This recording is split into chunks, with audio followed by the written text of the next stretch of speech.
Hey everyone, welcome to another recording edition of the Polite Society podcast presented by the Second Amendment Foundation. My name is Paul Lathrop. I'm the Deputy Director of New Media for the Second Amendment Foundation.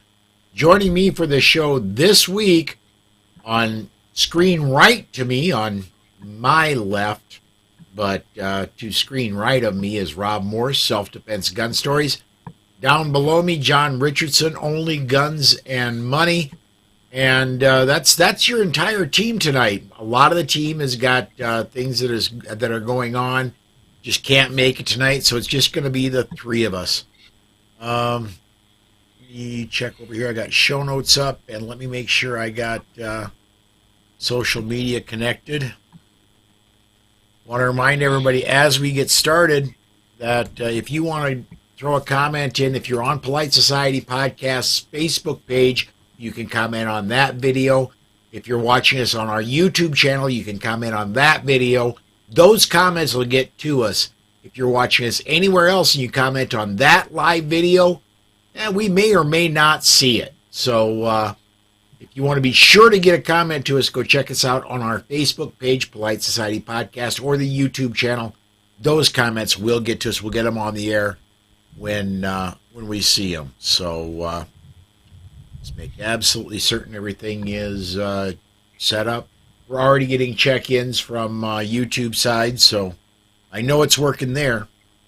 All right, guys, I believe we are ready to fire this thing off. What do you guys think? Ready to go. All right. Here we go. Masada Ayub in 5, 4, 3.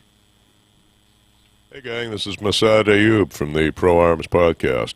I'm here to remind you that our podcast is a member of the Self-Defense Radio Network, and I'm going to suggest you do what we do and check out the other podcasts at selfdefenseradio.net. Treat every firearm as if it's loaded. Never point a firearm at anything you're not willing to kill or destroy. Keep your finger off the trigger until you are on target and ready to fire. Always be sure of your target and what lies beyond it.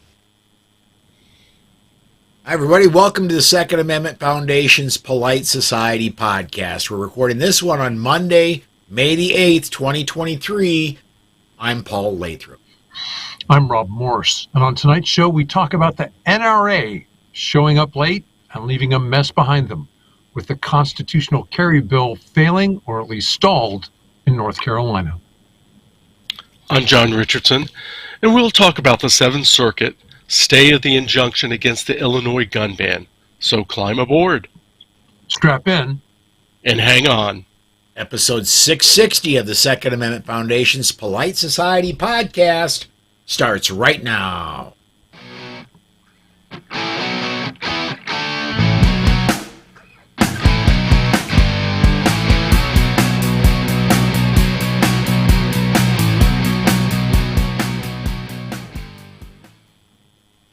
All right, it's Monday night at 6 p.m. in the Central Time Zone, the only time zone that matters. And that means it's time for another Polite Society podcast recording session. Rob, back with us 2 weeks in a row. You're above water, man. Be careful how you say that. I live in Louisiana, where a thunderstorm can put you underwater, so... There is that. What's been up with you since the last time you've been on the air, man? Yeah, I was with Bill Frady for an hour on his Lock and Load radio show. I joined San Diego Gun Owners Radio for a half hour on Sunday. As I recall, well, Charlie and who went out there with him to their gun prom? John Petrolino. John Petrolino. Other than that, I recorded another episode of Self-Defense Gun Stories. I've been dry practicing every day. I've got a training class coming up. John, how about you?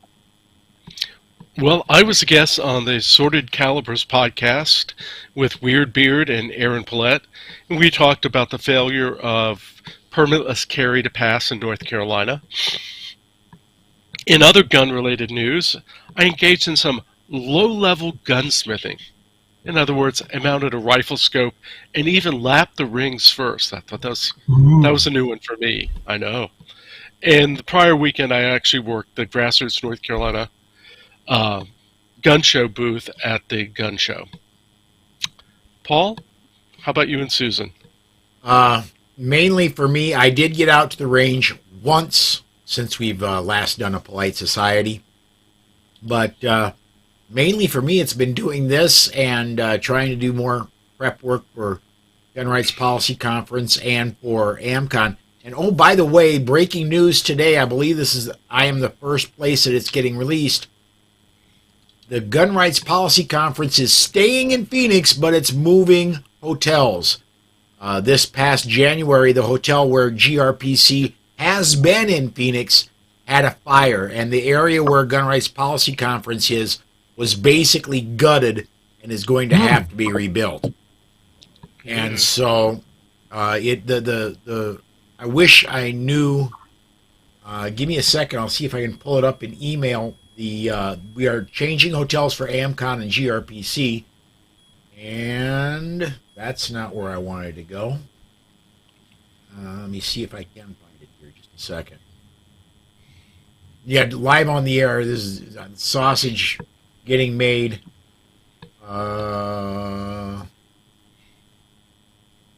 Here we go. It is Marriott Phoenix Airport is going to be the new hotel. And that has all been updated at saf.org/GRPC. So if you're planning to go to Gun Rights Policy Conference, there's a new hotel you want to put into your GPS or your flight plans. It's going to be at the Marriott instead of the Crescent Hotel in Phoenix.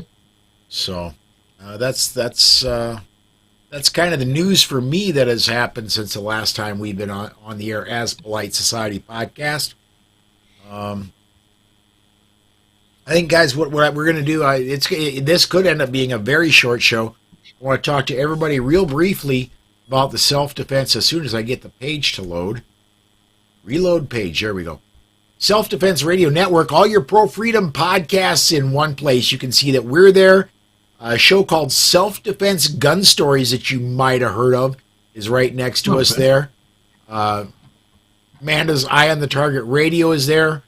Charlie's Riding Shotgun with Charlie there, as is Get Off My Lawn podcast from Sandhills Media.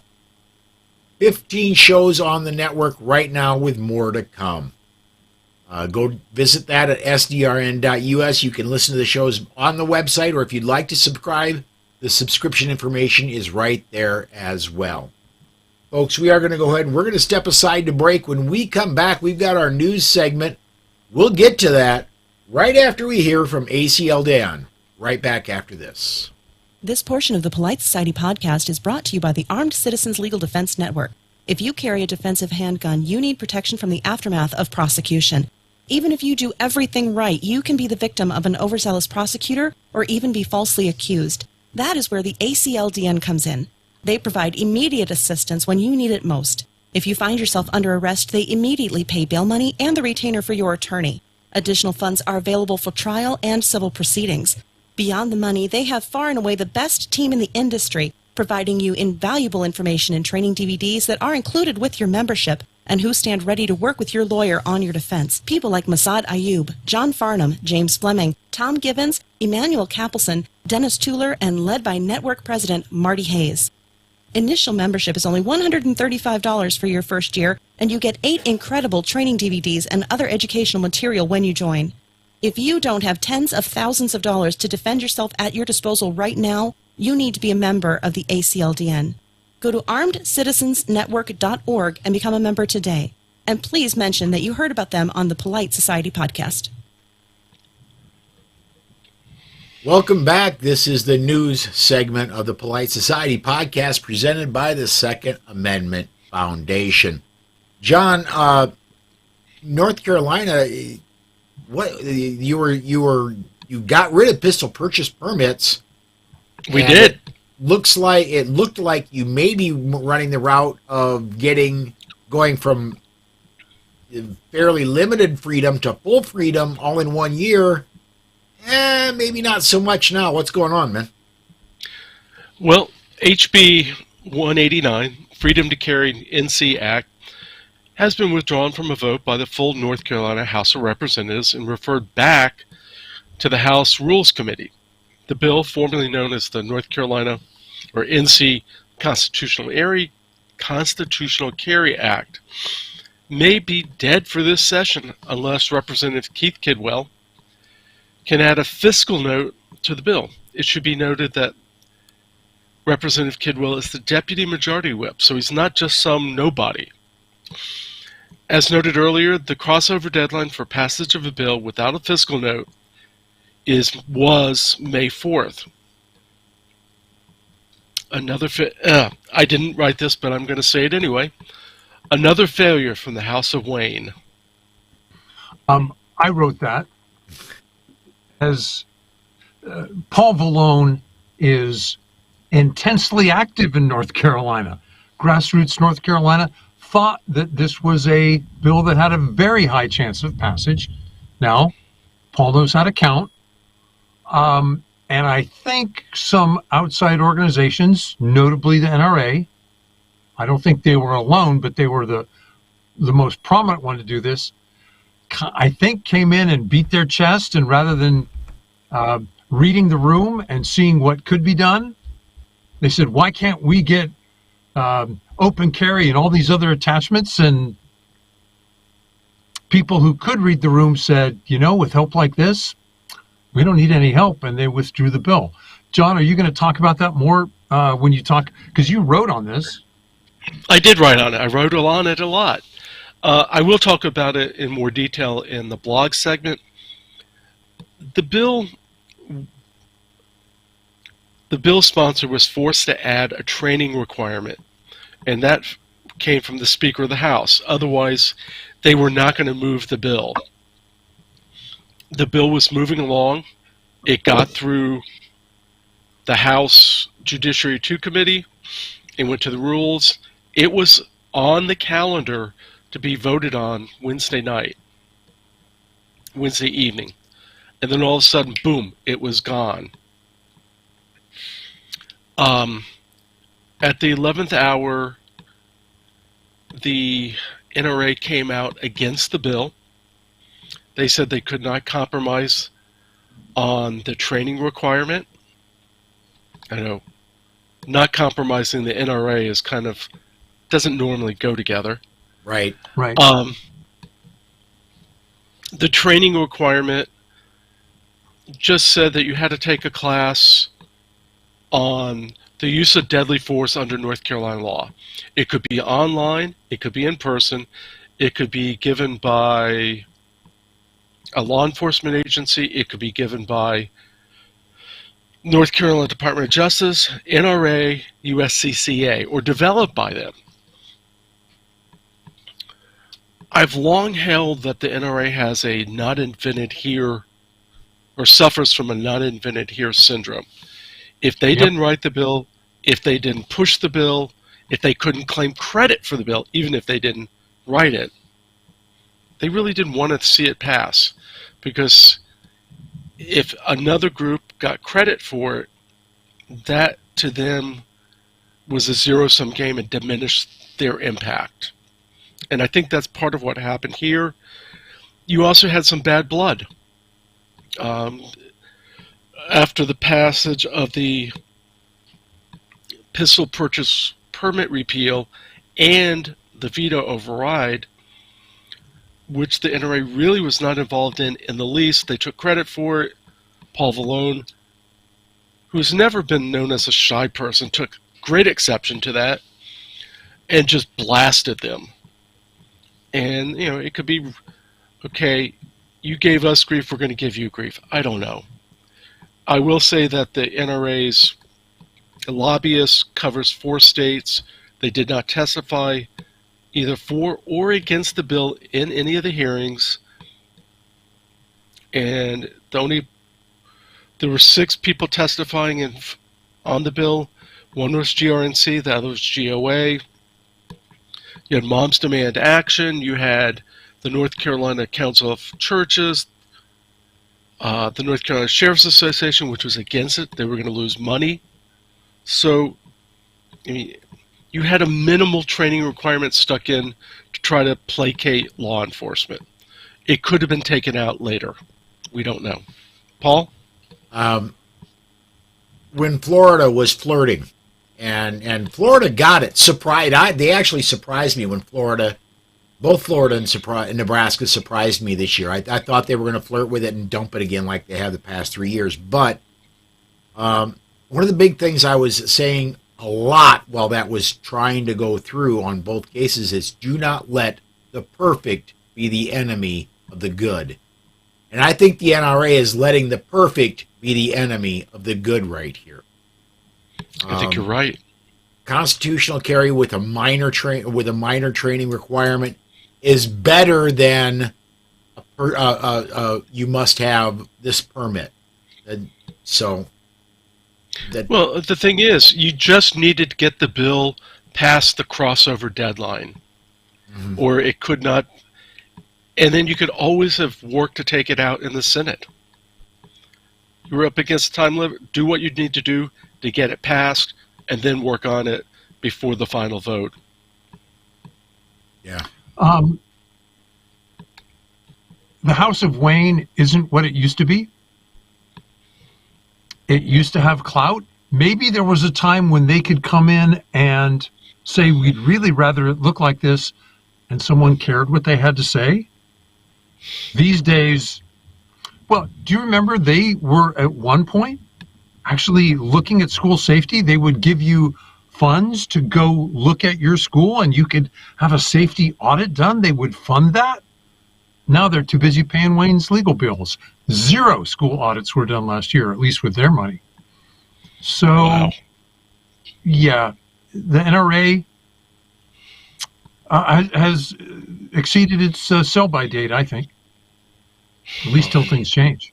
Let me add this. Our colleague, who's not here tonight but often with us, Amanda Suffolk, has been elected to a 3-year term to the NRA Board of Directors. Good friend Rick Ector has gotten a 1-year term to the NRA Board of Directors. Anthony Calandro is on the NRA board. I think he comes up for re-election next year.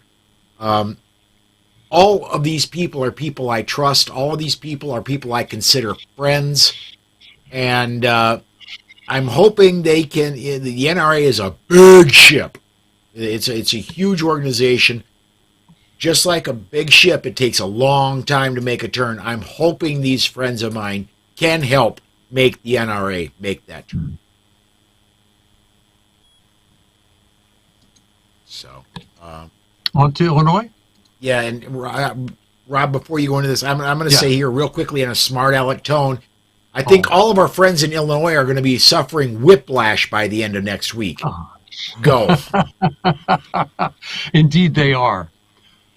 You may have heard that a federal appeals court judge gave the Illinois Democrats everything they wanted on their gun and magazine bans. Well, before that makes any sense, you need to know the history.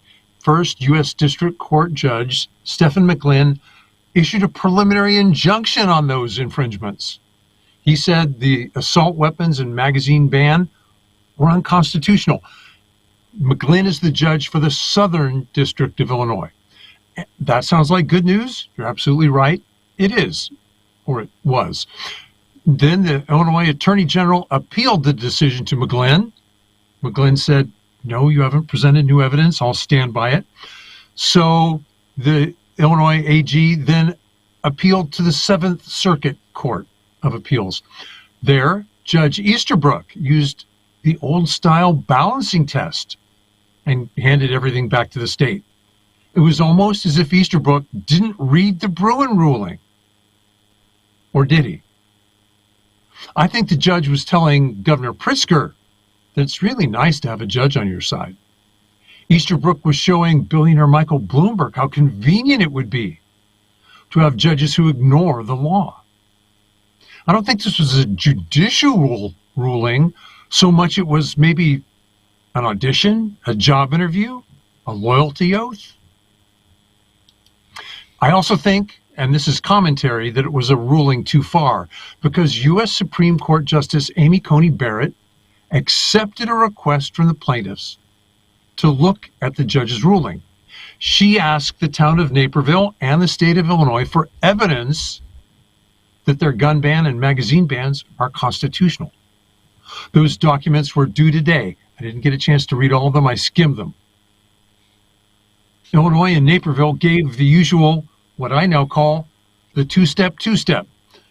As Judge Thomas said, when evaluating a fundamental human right as enshrined in our Bill of Rights, the two steps are one step too far.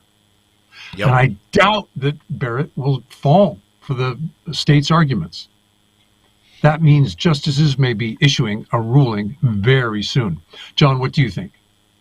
Well, in addition to Bloomberg being a billionaire, so is Governor Pritzker. The family owns the Hyatt chain of hotels. And Wow. Yeah. So they've got maybe looking for a job as special counsel to the governor's office. I can Make a see nice that. retirement. Yeah. Paul? I feel bad for the people of Illinois because on Friday, Judge McGlynn issued his injunction. And that meant you could then again in Illinois buy assault weapons. You could buy center fire rifles again in Illinois. And a lot of people did. And while they're waiting for the background check, et cetera, to go through and everything to come and then go pick up their rifle, here comes the reversal. And I was just reading earlier today an article that was saying these people are now in a legal limbo to where if something isn't done come January 1st, if they have picked up those rifles, they are felons no matter what. And so this is doubly unfortunate for anybody that seen the ruling on Friday, went out Saturday morning, picked up a center fire rifle, and on something that falls under the assault weapons ban, and then this week all of a sudden, boom, it's gone. So, it's double unfortunate for them. John, you have something else in show notes you want to say? Yeah, I spoke with Todd Vandermeide, who used to be the NRA's lobbyist for Illinois and was actually an expert witness in this trial. We spoke the night of the ruling, and he said he thought McGlynn was actually a gun guy who understood firearms, which was a part of the reason we had such a good ruling to begin with. Well, and McGlynn, I think, did make, sounds like to me like Todd was right. McGlynn made good decisions, I would say. Yeah. Mm-hmm. Let me go to a couple comments here real quick. Dana's the gentleman that writes our DGU segment for our show notes. Dana says he did read Bruin and then flipped off SCOTUS. And he's wondering if the best judges money can buy. Yep. Yeah, there were, I think, 3 judges that took their campaigns took multi-million-dollar donations, some from the governor, some from other Democrats, and then they did not recuse themselves when those politicians were before the court. Yeah, That was the Illinois Supreme Court. Right. Yeah, Dan Pritzker Marsh gave wrote Federal about that. District Court, right. Yep. Our next story up here, and I'm going to actually see if I can get, yep, I've got the story up here. Ted Cruz's challenger says that it would have been better if the Second Amendment had not been written. Would it be better if it had not been written? Of course, Representative Colin Allred of Texas said, but there's no chance we're going to repeal any of the Bill of Rights amendments. This is a piece off of FoxNews.com. So I think he just handed Ted Cruz the Texas senator race again. He's following Beto O'Rourke's plan here. Although I will say this to Mr. Allred, it is possible to repeal amendments. You just have to get 3/4 of the states to go along with you, considering that 27 of them now have constitutional carry, I think your chances of repealing the Second Amendment kind of sailed. Yep. John, did you want to say something about that? Yeah, I'd never heard of this guy before, but for some unknown reason, lately I've been getting all these emails from Democrats asking for money, especially those running for the Senate. I've started clicking, junk, junk, junk, junk. So hopefully the next time he sends me one, it will be automatically marked as spam and go into the junk folder. Fingers crossed on that one. I get emails from Demand. I've signed up for the Moms Demand email list. I did too. Yeah. So I think that he may have rented their email list because I'm getting emails. I get emails from all over the country looking for donations for common sense gun candidates. I think Giffords finally woke up and took me off their list. But I still get the Moms Demand and North Carolinians Against Gun Violence. Made up term. Yeah. All right. We got some good news out of Alaska, John. Yeah. A bill to prevent the government from prohibiting sales of guns and ammunition during government-declared emergencies has passed the Alaska House. House Bill 61 is a response to situations that occurred throughout the country during the COVID-19 pandemic, with the various declared emergency provisions that shuttered many businesses. In at least 5 states, including Alaska and the municipality of Anchorage, firearms retailers were arbitrarily closed by governors and mayors. When it comes to firearms, Alaska is different compared to most states, the bill-sponsored House Speaker Kathy Tilton said. Firearm use for protection and subsistence predates Alaska's statehood and the application of the Second Amendment. HB 61 reaffirms Alaskans' right to survive and protect themselves, along with their rights granted to them through the Second Amendment. HB 61 stipulates that the state, municipalities, and other instrumentalities of the state may not implement new restrictions to access firearms, ammunition, firearms accessories, or shooting ranges resulting from disaster declarations. The bill also provides a civil remedy to Alaskans should any of these entities adopt statutes, ordinances, or policies in violations of the provisions of this bill. Rob? Yeah, civil remedies. Paul, you've asked for this. I think someone was listening to your prayers.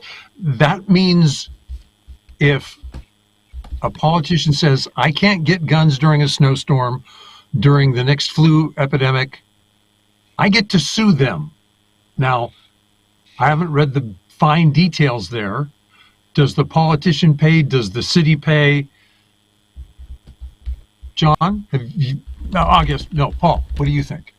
I love the fact that there are civil penalties. I wish there were criminal penalties. Civil means somebody's out a few bucks that they're going to shift over to the taxpayers anyway. Criminal penalties means that they're going to be spending a weekend or two behind some bars. Yeah, but maybe it's better to hit them in their pocketbook. I don't know. Well, we in North Carolina actually dealt with this back in 2010. At the time, if a state of emergency was declared, whether it was due to snow, hurricane, tornado, or whatever, you could not sell alcohol or firearms or carry a firearm outside your home, even if you had a carry permit. And so in the very first case after the McDonald decision, SAF joined with Grassroots North Carolina and others to sue the state of North Carolina in Bateman versus Purdue. The attorney was Alan Gura, rock star attorney, and we won. I also might say that the NRA tried to moot the case by passing a bill so that it couldn't be decided.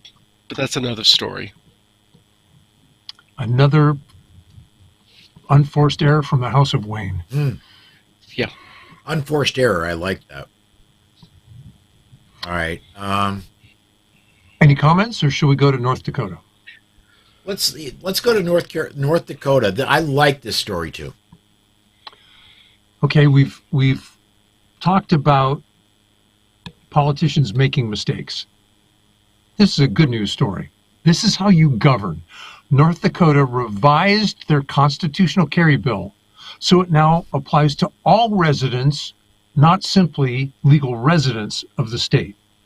For years, North Dakota stood out as one of a couple of states which had constitutional carry, but they didn't grant the right to carry without a permit to people who were not legal residents. For example, Wyoming restricted permits to carry to residents, but they reformed their law 2 years ago now. In the 2023 legislative session, the North Dakota legislature passed 2 bills restoring and protecting that right to keep and bear. Both bills were signed by Governor Doug Bergman. And were they signed in April, or is that when they took effect? That's when they were signed. One of those bills were signed, extended the constitutional carry provisions to people who were not residents of North Dakota, so long as they had some sort of identification. Look, all it took was a driver's license or a state ID permit. If you can show who you are, cool. That's all we need. Yeah, For me, that's progress. Step at yes, a time. Paul, it absolutely is. Again, don't let the perfect be the enemy of the good. North Dakota residents have had constitutional carry for a few years now, and now they're cleaning it up and giving everybody who's happening to visit their state a chance to partake in permitless carry. The law was signed in April, just like South Dakota. The laws may be signed. They sign them whenever they sign them. They take effect in North Dakota July 1st. So if you're traveling through, North Dakota before July 1st, still make sure you've got a permit with you. After July 1st, make sure you got your driver's license or state ID with you. We get some great comments coming in here. Going back to, I made a comment a while back that I'm on the demanding mommies list, but let me get this one up. C&T Designs and Arms says, I stay on their list and I attend their online meetings when I can. I'm hoping to help in one of Brady's phone banks sometime soon. That's awesome. And then he comes up with NRA helping on gun control since 1934. And one more I want to get from him, and then one from the Facebook side I want to get to. C&T also says, how did constitutional carry work for Native American tribes? They have their own government, not part of the federal government. Well, right now in South Dakota, yeah, they don't like it very much. They do not like permitless carry. Very first bill that Governor Nome signed when she took office, a little over 4 years ago now. But if you were to leave it up to the tribes here, it would be no carry, not permitless carry. Hey, Paul, can we hold on that for just a minute? And maybe Yep. C&T, you can give us some feedback too. I understand there were some issues that tribal IDs weren't being accepted for 4473s, which is a really odd way for the tribes to institute their own gun control. Now, can someone on tribal land still get a state driver's license if they want one? Yes. Okay, so that's their workaround. I do know that. But let me get. I want to get a comment in from the Facebook side. This one, I think, John, you might know this person, Barb Richardson. There's no limit to the amount of good you can do if you don't care who gets the credit. I believe that's Saint Ronald Reagan that did that had originated that quote. So That's true. all right, let's see here. Where are we at in show notes? I guess this next story is mine. The Vermont legislature on Friday passed a bill that requires a 72-hour waiting period for the purchases of guns and includes other provisions aimed at reducing suicides and community violence, none of which is going to happen. The Vermont House concurred with a Senate amendment by a vote of 106 to 34, but Republican Phil Scott has significant concerns about the constitutionality of the waiting provision, his spokesman said on Friday. Give me 1 second here. There we go. The 70, from my understanding, and I'm certainly no expert, we should get an expert on here, but my understanding is suicides are quite often planned well in advance. And so a 72-hour waiting period, no big deal. Community violence, time to crime. Both John and Rob and I have all talked about this before. I believe in places like Illinois, time to crime for firearms is right around 11 years from purchase to use in a crime, average. So, yeah, 72 hours, it ain't going to happen. And as soon as this thing gets signed into law, I know a place that's going to be filing a suit. John, what do you think? You know, it's kind of sad. Vermont used to be one of the best states on gun rights. They were the first to have constitutional carry because they never had permits. But they've been moving backwards in the last few years. They have mag limits now, or magazine capacity limits. And you go back to colonial days, and I think Ethan Allen would be quite angry over the impact of former New Yorkers on Vermont laws. He didn't care much for him. So, Rob? Those same laws, magazine capacity limits and waiting periods, they're not new. We watched them fail in California. We watched them fail in New York. These politicians never let a failed fantasy get in the way of a well-publicized press release. We have to call them out. It's our job. Do it in social media. Do it in letters to the press. Call into your local radio shows and say, these guys are lying to us. If they get called liars enough, maybe they'll worry about lying in public. And in Vermont, it's not just the Democrats. You had some Republicans joining them, including the governor. Well, and I think it was Rahm Emanuel that said, never let a good crisis go to waste. They're just using inflated statistics and news from anywhere in the country, not Vermont, to push this through. My gut feeling is that just like Michigan was going to get gun control if there hadn't been a shooting in the entire United States between January 1st and today, Michigan was going to get gun control. Right. Democrats ran on it. And so I have a feeling Vermont's kind of the same way, that the balance hit just the right point where they could do it, so it was going to happen. Let's see. Rob, we got one more story. I'm going to let you take off on that one. Okay. There was another unfortunate mass murder in Allen, Texas 2 days ago. 8 victims were killed right outside another gun-free zone. Gun-free zones failed again. The murderer was a security guard. Had been for years. Background checks failed again. So would mandatory waiting periods if they'd been in place. The murderer was discharged from the U.S. military over a decade ago for mental health reasons. At least the NICS system failed again. Gun control fails millions of times a year, yet the usual suspects promote and ask for more failure. John, talk to me. What I find so confusing about all this lately,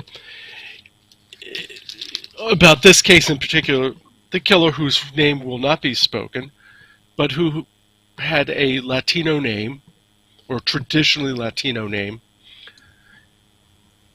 The Washington Post is saying Well, he was a neo-Nazi with white supremacist leanings. I'm like, this doesn't make sense. Latino male, white supremacist. It's almost like they're making up the story so that they can blame the right wing, as opposed to some mentally ill guy who was a security guard, would have had a firearm anyway. Never let a crisis go to waste. They called George Zimmerman a white supremacist. Yep. A white Hispanic, Yep. Let's do this, guys. Let's go ahead and we're going to jump off to break here. I want to get to our DGU segment, and I'm hoping still to get us out of here in an hour or shortly after an hour. So let's step aside to hear from the Complete Combatant, and we'll be right back with our defensive gun use segment right after this. This portion of the Polite Society podcast is brought to you by The Complete Combatant. The Complete Combatant is designed for a broad base of citizens that range from students that don't own a gun on up to advanced students that train often. The Complete Combatant offers several different courses that build upon each other, from avoidance, using verbal commands, and preparing for contact, lethal versus non-lethal decisions, your 911 call, interacting with the police, to even dealing with the legal system in the aftermath. The Complete Combatant courses are a layered approach for all levels of experience that will walk you through all the many stages of decisions while developing a game plan tailored to your skills and your everyday carry. Please visit www.thecompletecombatant.com and make sure you mention this ad to receive 15% off. Again, that's www.thecompletecombatant.com and mention the ad for 15% off.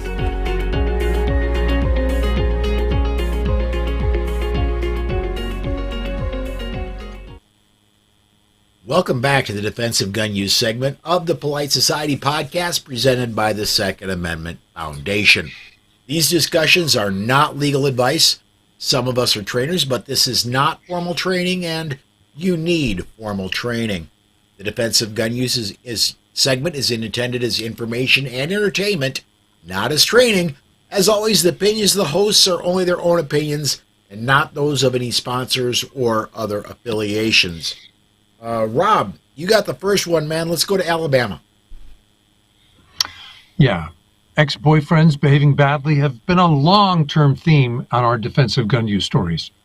In this case, a brother and sister shared an apartment. They're living in Tuscaloosa, Alabama.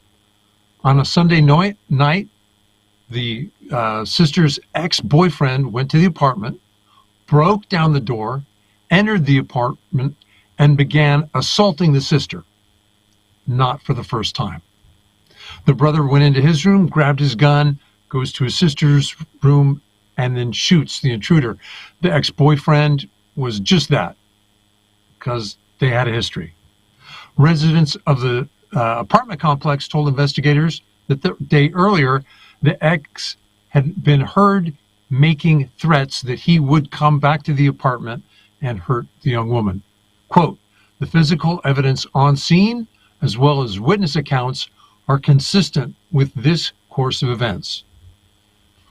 Close quote. The quote continues, as stated previously, law enforcement was immediately contacted and all persons present were cooperative. I believe there were also 2 additional witnesses besides the brother and sister in that apartment. At this time, no arrests have been made. As reported, issues of self-defense are clearly present. The ex-boyfriend will not be bothering the sister ever again since he didn't survive his encounter with a bullet. Who's got comments on this? Because if you don't, I do. Well, my only comment is we don't know whether the ex-boyfriend was armed, but under many states' castle doctrine, if you enter a house in the evening, it is presumed prima facie case that you intend to do grievous bodily harm. Rob, you go. Paul? Oh, okay. Rob, you go first, and I'll follow through. Okay. I just want you to put yourself in this situation. Someone breaks up, attacks your sister, you follow them. What has all your training been? Most of us stood at about 7 yards, pointed our gun at the paper target, and pressed the trigger. In this case, we're probably shooting at our loved one. So, think about this. Unless you have some close quarters combat experience or some multi-person force on force, you need to figure out that every shot you fire has consequences attached. You may have to get much closer than you thought. You may have to get in physical contact with the bad guy and retain your weapon and shoot at an angle so that if there's penetration, you won't shoot your loved one. Yep. Paul, what do you think? I'm going to go in an unusual direction on this one. I think both you gentlemen and our listeners, our viewers, will think that I'm going in an unusual direction. I'm going to encourage no contact orders or orders of protection. Right. The story says there had been a history of physical abuse here. And fortunately, there were witnesses besides brother and sister, and so there were no arrests made. However, if she would have gone and gotten a protective order, then there would have been that one more piece of the puzzle that was present. They could say, look, this guy wasn't supposed to be here. We've got a protective order. He came anyway and forced us to do what he forced the situation that happened. And so, while I don't want anybody to rely solely on an order of protection, they can do some good. Yeah, clearly. And It the story doesn't. A lot of legal ambiguity. Yeah, it does. And she may have had one, we just don't know. Good point. We can only go by what the story says. Yeah. Well, our second DGU is also from Alabama. John, should we go to Grand Bay? Grand Bay, Alabama. No good turn goes unpunished. A supposed friend had been staying with an 80-year-old homeowner, Lee Eubanks, and several of Eubanks' family members. Last week, the man was reportedly drinking and became a belligerent drunk. Mr. Eubanks' niece, Michelle, had come home, and she attempted to go to bed. When she did, the supposed friend dragged her from the bed, tied her up, and started to douse her with acetone inside a bathroom. She managed to escape, got her daughter, and got the daughter into her vehicle. Ms. Jones, the niece, ran back into the side of the house to check on her uncle and retrieved a revolver from her room. As she exited her room, the drunk man came towards her and she opened fire with her firearm out of fear for her life. Detectives witnessed scratch marks on her neck and a minor injury to her right palm. Physical evidence appeared consistent with her statements. The homeowner also told the sheriff's deputies he feared for his safety. The man, who was transferred to the morgue, had an extensive violent criminal history, including a 2021 arrest for first-degree arson. As usual, the investigation is ongoing and will be presented to a grand jury at a later date.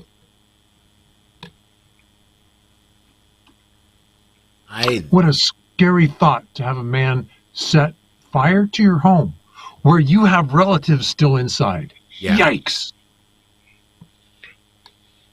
Absolutely. You have a child. Yeah. Dousing with acetone, that's something I wouldn't want to go through. I mean, it's very volatile, and that may be the best part about it. It is volatile, so the fumes flash off quickly. Does it give anybody else second thoughts if you're going to fire a revolver after you've been dashed with acetone? Ooh. Yeah, hold it at arm's length. Yeah. Yikes. Wow. Yeah. Follow the third story, or we got a yeah. comment? No, let's do that. Next one is from not in Alabama, but right next door in Georgia, this out of Covington, Georgia. A 90-minute ordeal was touched off when a 36-year-old Newton County inmate worker tried to make his escape. He was working at Covington Police Department when he stole an unmarked gray Crown Victoria from the Covington PD. Pause. Any Crown Victoria. I'm sorry, marked, unmarked. It's a cop car. The theft of the car caused an all-hands-on-deck situation about 5 p.m. Initially, he made his way down Brown Bridge Road. The search eventually ended up in the area of Oak Hill near Highway 212 in the western part of the county. A citizen saw the escape and held him at gunpoint until law enforcement arrived. He was originally incarcerated for a probation violation for burglary in January. He now faces charges of theft by taking and escape.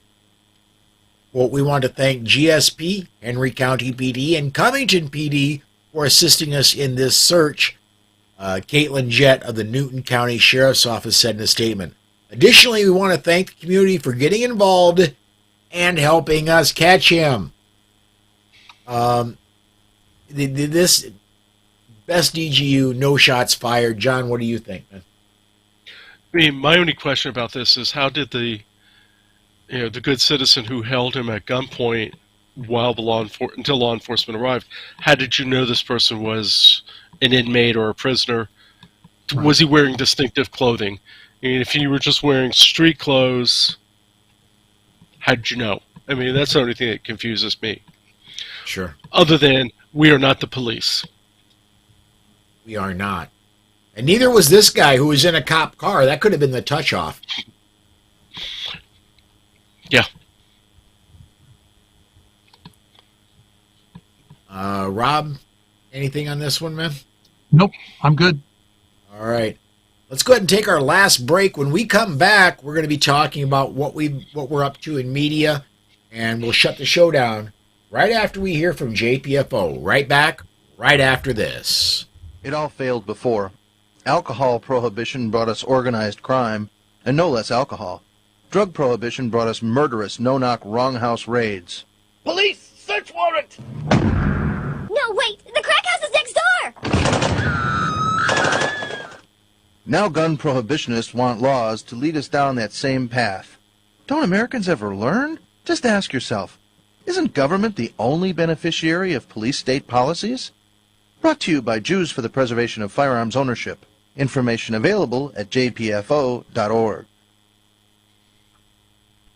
Welcome back to the final segment of the Polite Society podcast presented by the Second Amendment Foundation. Normally at this point we go through and list what we're doing, we've been writing about, what we've been reading about. Rob, what's up with you, man? I've been writing at Slow Facts. Democrats disarm new gun owners with the same old racism. U.S. history isn't very pretty, but it is pretty clear. After the Civil War, we told recently freed black men and women they couldn't own guns to defend themselves from groups like the Ku Klux Klan. It's embarrassing to see Democrat attorneys general from several states point to those same discriminatory laws as they're now trying to justify disarming citizens today. Just because abusive politicians did it then doesn't mean we should do it again now. Frankly, I'm surprised that more Democrat voters aren't deeply embarrassed by this. That article is called Democrats Disarm New Gun Owners with the Same Old Racism. It's at slowfacts.wordpress.com. Before we go on to John, I want to. You just reminded me of something, Rob. There is a bill that is up in Missouri, and I think it's getting close to getting totally passed and going to the governor, where it would allow people to carry on public transit in Missouri in places like Kansas City and St. Louis, and would disallow those cities from making buses gun-free zones. Right. As well as allow church carry, allow the churches to decide for themselves whether they want people to carry inside the church or not. gun regulations, gun restrictions always hurt the lowest income, the lowest economic segment the worst, because they're the ones that can least afford to jump through hoops to be able to exercise their freedoms if there are restrictions. And again, for Democrats to call themselves the party of the downtrodden, well, they're trying to take away rights from the very people they claim to represent. Amen. Mm-hmm. John, what's going on with Only Guns and Money, man? Well, it was an interesting week in North Carolina for gun rights. In order to get permitless carry moving forward, HB 189 needed to meet the Thursday crossover deadline, or date that a bill had to pass one house to be considered for the rest of the 2-year session. The week started well. HB 189 was to get a hearing in the Judiciary 2 Committee, and if successful, would be passed on to the Rules Committee and then a vote. Grassroots North Carolina delivered 1,500 petitions to the Speaker's office on Tuesday morning, and the bill got to committee and passed in a 7-4 vote. However, at the insistence of Speaker Tim Moore, the committee added a training requirement on the use of deadly force. Grassroots North Carolina and GOA accepted this, knowing it would move the bill forward, but they could work to get it removed by the Senate. HB 189 passed out of rules on Wednesday morning and was on the calendar for a final vote on Wednesday afternoon and evening. I watched them going through 55 bills, and they were taking 5 minutes a bill, and they were just zipping through those bills. However, at the last minute, the NRA came out against the bill due to the training requirements saying that they couldn't, quote, compromise on constitutional carry, and the bill was removed from the calendar. Now, unless a fiscal note can be added to the bill, and the sponsor is working on it, permitless concealed carry is dead for the next 2 years. I should note here that the NRA never worked on the bill, nor testified on its behalf.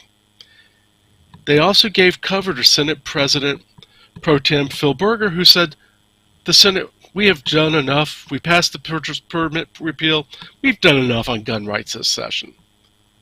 And to make matters worse, the anti-gunners are now claiming credit that they were responsible for our loss, even as the sponsor of the bill said very few calls or emails were received from their side. As of today, the last I heard, we have now about 2,300 petitions. People have signed 2,300 petitions asking for permitless carry.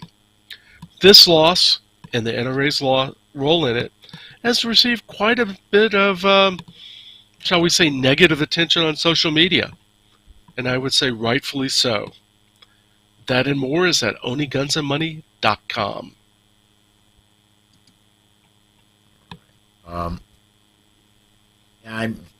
We discussed this in the news segment some, and rather than beating on the NRA, I'm just going to repeat what I said. It's the NRA is a huge ship. We've got some friends on the board. There's more help coming. I hope that ship can get turned. That's where I'm going to leave my comment about that. I do want to recommend everybody do join our Facebook listeners group. If you are a Facebook, if you do belong to Facebook, just search Facebook for Polite Society Podcast listeners. We get this show gets broadcast there every week. Also, we get a lot of commentary that goes in through that group. That does wrap up another episode of the Second Amendment Foundation's Polite Society podcast. So for Amy, Dana, John, Susan, Amanda, Charlie, Carrie, Ann, and Rob. Until next time, stay safe. Be aware. And we'll see you down the road.